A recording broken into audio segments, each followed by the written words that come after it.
जय हिंद, जय हिंदी। स्वागत है आप लोगों का हमारे YouTube चैनल में। 4 दिन बाद आपका हिंदी साहित्य का ऑप्शनल मेंस का 67 वाला पेपर है। जिसका जो भी ऑप्शनल है उसका वो पेपर है, नए पैटर्न के साथ है। तो सारे स्टूडेंट्स वो किसी भी ऑप्शनल के हों, थोड़े से परेशानी में है कि कैसा पेपर आएगा, क्या होगा नहीं होगा। तो आप लोगों से एक बात कहते हैं कि बिना किसी घबराहट के, बिना किसी उसके, क्योंकि पहली बार पैटर्न चेंज हुआ है, बहुत कुछ ऐसा नहीं होने वाला है कि आपके लिए घबराहट का विषय हो। आप लोग शांति से, अच्छे मन से, कॉन्फिडेंस के साथ एग्जाम दीजिए। हमारी शुभकामनाएं आपके साथ हैं, आप जरूर सफल होंगे। जो आपने तैयार किया है उसे अच्छे से लिख पाएंगे। हिंदी साहित्य की स्टूडेंट जो हमारा सब्जेक्ट है उसके प्रति हमारी नैतिक जिम्मेदारी बढ़ जाती है बोलने की। तो उसके लिए मैं यही कहना चाहूंगी कि हिंदी साहित्य एक ऐसा विषय है जिसमें कुछ भी गलत नहीं होता। आप अगर कोई भी प्रश्न अटेम्प्ट करते हैं और उसको थोड़ा सा अपना दिमाग लगाएंगे तो उसकी विषय वस्तु आपने पढ़ रखी है तो आप उसका उत्तर कर ले जाएंगे। पूर्णतया सही ना भी हो फिर भी पूर्णतया गलत भी वो नहीं होता है। रही बात व्याख्या की, तो मैंने कहा था कि मैं सारी व्याख्याओं का मॉडल करवा दूंगी, पर कुछ समस्याएं रही, मैं नहीं करवा सकी, जिसके लिए मैं क्षमा प्रार्थी हूँ। कबीर पर मैंने आपको एक वीडियो दिया था, तो जिस प्रकार से कबीर का वीडियो दिया था उसी को आधार मानकर, मैं उसका लिंक आपको डिस्क्रिप्शन बॉक्स में दे दूंगी जिन्होंने नहीं देखा है, उसी को आधार मानकर आप उसी तरह से अन्य की व्याख्या लिखने का प्रयास कीजिएगा। जैसे कि तुलसी है, निराला है या कोई भी है, उसमें आपको वही देना है संदर्भ में उसी तरह से कि ये पंक्तियां किस ग्रंथ से ली गई हैं और इनके रचयिता कौन है, ये आपका संदर्भ है। तो निराला की 2 कविताएं आपके सिलेबस में है, सरोज स्मृति और राम की शक्ति पूजा। हमें पूरी उम्मीद है कि आप वो कविता देखकर आप पहचान लेंगे। कामायनी भी आप पहचान ही लेंगे। उन पर जो आपने प्रश्न तैयार किए हैं कथ और शिल्प, तो ध्यान रखिएगा व्याख्या लिखते समय जो कथ है किसी भी प्रश्न का, कामायनी का कथ या फिर राम की शक्ति पूजा का कथ या सरोज स्मृति का कथ या किसी और भी जो भी आपसे पूछा जाता है उसमें जो कथ और शिल्प है, तो कथ को आप व्याख्या में लिखने का प्रयास कीजिएगा। थोड़ा सा दिमाग लगा के उसे व्याख्या की फॉर्म में वो कर लेना, हेडिंग वाइज नहीं लिखना है, व्याख्या के फॉर्मेट में लिख दीजिएगा। जो कथ में मटेरियल है उसे आप व्याख्या में दीजिएगा और जो शिल्प का मटेरियल है उसे आप जो काव्य सौष्ठव पूछता है, जो काव्यगत सौंदर्य या विशेषताओं के रूप में पूछता है, उसमें आप शिल्प को दीजिएगा। जो शिल्प आपके पास है, शिल्पगत विशेषताएं जो आपके पास मटेरियल उपलब्ध है, उसे आप काव्यगत सौंदर्य या काव्य सौष्ठव में लिखिएगा। यही चीज गद्य में भी कीजिएगा।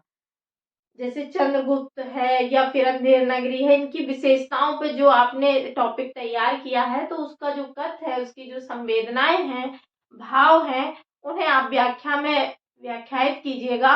और जो शिल्प है उसे आप जो विशेषताएं पूछेगा, जो काव्य सौष्ठव या गद्य का जो विशेषता, जो उन पंक्तियों की विशेषताएं होंगी उनमें दे दीजिएगा। कोशिश करिएगा कि प्रासंगिकता एक बिंदु अवश्य लिखिएगा। अगर किसी और कवि से, राइटर से आप तुलना कर सकते हैं तो प्रयास कीजिएगा कि आप तुलना करके एक बिंदु लिख दें उसमें। अगर आपको कोई ऐसा तुलनात्मक बिंदु नहीं आ रहा है तब भी उसमें प्रासंगिकता अवश्य लिख दीजिएगा।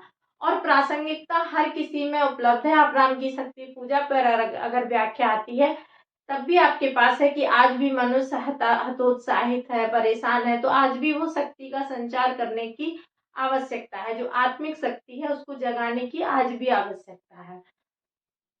और भी कोई भी हो, जैसे सरोज स्मृति है, उसमें भी उन अपनी बेटी को लेके दुख व्यक्त करते हैं, दहेज को लेके। जैसे वो बोलते हैं, कान को कुलांगार खाकर पत्तल में करे छेद, इनके घर कन्या अर्थ खेद। मतलब इन जो बड़े लोग हैं, जो ऐसे लोग हैं, दहेज का इतना बड़ा प्रॉब्लम है कि अगर लड़की है और धन नहीं है तो ये बड़ा दुख का विषय है। तो अगर सिर्फ लड़की के लिए ही धन होना क्यों है, क्योंकि दहेज एक अभिशाप बना हुआ है। तो ये आज भी हमारे समाज की एक बड़ी समस्या है, जिसे आप प्रासंगिकता के रूप में लिख सकते हैं। गद्य, अच्छा, अब पढ़ने का कहो तो पढ़ने का समय जिस दिन से पैटर्न आया था उस दिन से भी आपके पास टेक्स्ट बुक पढ़ने का समय नहीं था। तो काव्य तो जनरली आप पहचान लेंगे, गद्य के साथ हो सकता है थोड़ी बहुत प्रॉब्लम आपको हो, लेकिन अगर आप पहचान पाए तो इसी तरह आप उन्हें लिखने का प्रयास कीजिएगा।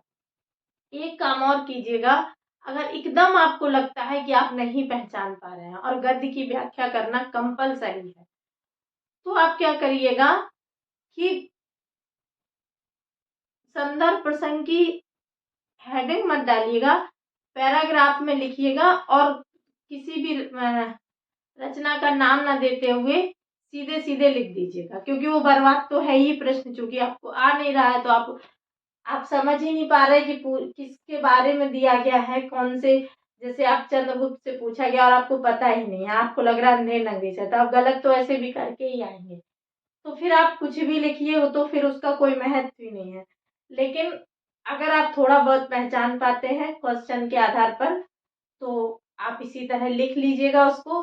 और गद्य आपके लिए एक परेशानी का विषय तो हो ही गया है। अगर 2 व्याख्याएं एक पद और एक गद्य की आती है तो 25-25 नंबर की होगी, यानी कि 25 नंबर का प्रश्न आपके लिए परेशानी का सब्जेक्ट हो सकता है।